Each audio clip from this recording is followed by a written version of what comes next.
বন্ধুরা, আজকে একটা নিম্নচাপের সিগন্যাল ছিল সরকারিভাবে।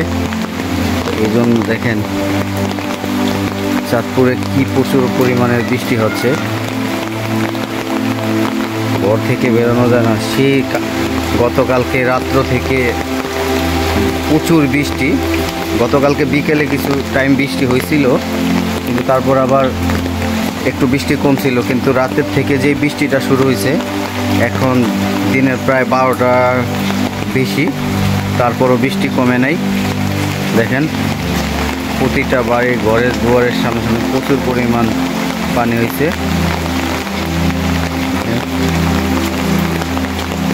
আর সবচেয়ে মজা গ্রামের বাড়িতে যে টিনের চালে বৃষ্টি পড়লে যে টুপুর টুপুর মানে শব্দটা, আমরা যারা শহরমুখী থাকি তাদের কাছে অনেক ভালো লাগে। প্রচুর পরিমাণ বৃষ্টি এই এলাকায়, বাঁধের ভিতরে, গিরিবাঁধের ভিতরে, তো এই জন্য এই বৃষ্টি একটু বৃষ্টি হলেই দেখেন বৃষ্টির পানিটা, আটকানো পানিটা একদম বর্ষায় হয়ে যায়। বন্যার পানির মতো পানি, বৃষ্টির পানি খালি বাড়তেছে। কি অবস্থা দেখেন, পুরো মাঠ ঘাট সব তলায় গেছে। সম্ভবত আজকে, আমার সঠিক ধারণা নাই, আমার জানা নাই যে আজকে কত নম্বর সিগন্যাল। আজকে একটা সিগন্যাল গতকালকে শুনছি যে সরকারিভাবে দেওয়া হয়েছে নদী বন্দর এলাকায়। এই জন্য হয়তো আজকে নিম্নচাপ, নিম্নচাপের কারণেই মনে হয় এই বৃষ্টিটা হইতেছে। দেখেন প্রচুর পরিমাণ বৃষ্টি। আমি ছাতা নিয়ে বের হয়েছি, কিন্তু প্রচুর বৃষ্টি যে আমি ভিজে যাচ্ছি। দেখেন এই অবস্থা। বাড়ির পাশে এই যে একটা হচ্ছে বাড়ির পাশে, বাড়ির ডালে।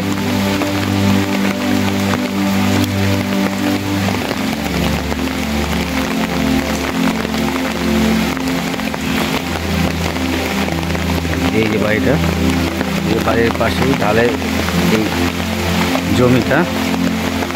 আপনাদেরকে আর একটু বাড়ির পিছন সাইডটা দেখাই।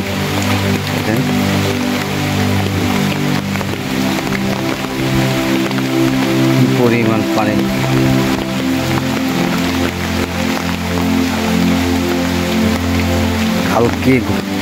গতকালকে রাত্র থেকে যে, মানে রাত্র বলতে 8টার পর থেকে যে বৃষ্টিটা শুরু হয়েছে, দেখেন গতকালকেও এই জায়গাগুলো শুকনা ছিল। আজকে দেখেন কি অবস্থা।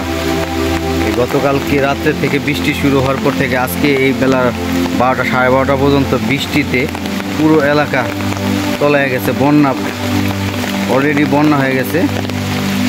এই যে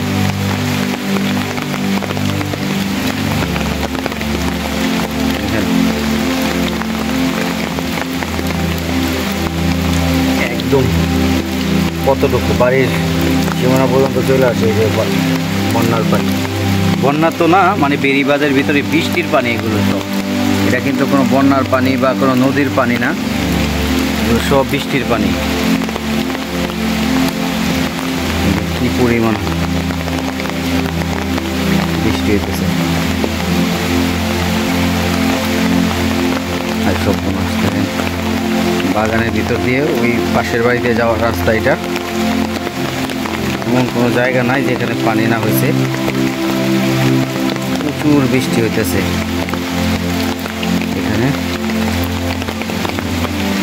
এই সময়, এই দিনে পানি কমে যাওয়ার কথা, কিন্তু না, এই সময় এই বৃষ্টিতে আরো প্রচুর পরিমাণ পানি হইতেছে। দেখেন এটা বাড়িতে যাওয়ার রাস্তা, খুব রিক্সি। নারকেল গাছ দিয়ে সাঁকোটা বানানো হয়েছে। দেখেন বৃষ্টি হলে কিন্তু, যাদের ব্যবহার করার অভিজ্ঞতা আছে আপনারা জানেন যে বৃষ্টি হলে বাঁশ এবং এই যে নারকেল গাছের বৃষ্টি হলে কিন্তু পিছল হয়ে যায়, পড়ে যাওয়ার একটা রিস্ক থাকে। তো সাবধান অবলম্বন করতে হয়।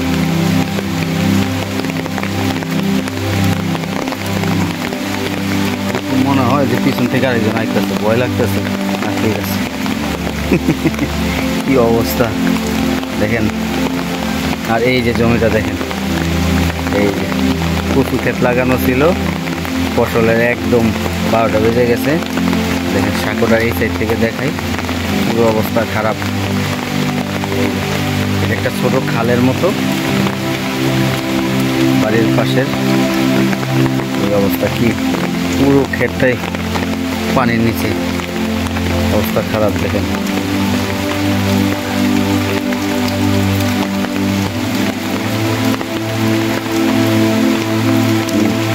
বাবা প্রচুর কাদামাটি, তো পিছলা, একটু সাবধানে যেতে হবে। চিকচিক পানি নামে।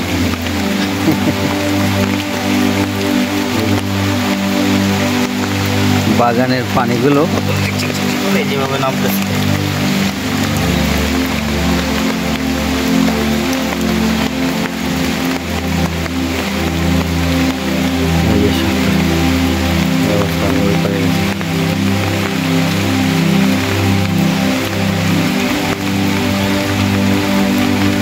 এই যে সাগরটা আপনাদেরকে আমি দেখালাম এরকম করে। এখন আমি ওই বাড়ির দিকে যাই, দেখি কি অবস্থা। ও সর্বনাশ, ও মা কাদা ফাটি।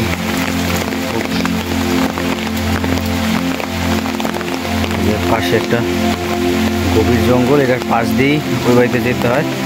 এই যে আপনারা দেখেন, এই যে দেখতেছেন, এই যে গভীর জঙ্গল, এটা এই যে দিক দিয়ে আমরা আসছি, এই সাঁকো দিয়ে পাশ দিয়ে আস্তে আস্তে যাইতেছি। পাশের বাসায় আমার মামার বাড়ি, ওখানে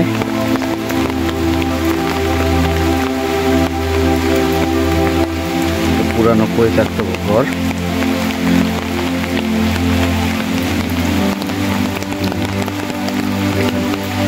সব ক্ষেতগুলো ঘুরে গেছে নিতে।